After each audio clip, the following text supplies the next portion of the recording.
Alam mo ba, may ilang dairy products na pwedeng magpalala ng bukol sa breast, pero kadalasan hindi ito alam ng marami hanggang lumala na ang kondisyon.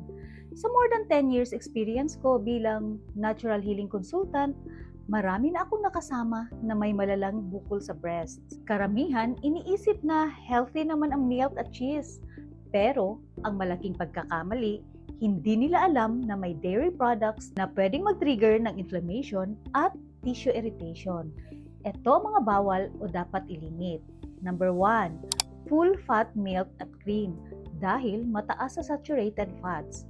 Number 2, processed at matapang na cheese tulad ng cheddar, mozzarella. Number 3, butter at margarine, lalo na kung heavily processed. Number 4, ice cream at sweetened dairy drinks dahil mataas sa sugar at fat. At ang panglima, condensed o evaporated milk, mataas sa sugar at preservatives. May safe and low-fat or unsweetened dairy alternatives tulad ng almond milk, coconut milk, o oat milk para sa creamy option at support sa detox.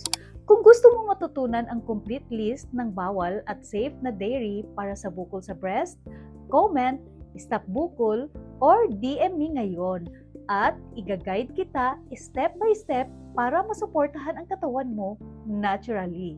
This is May at your service!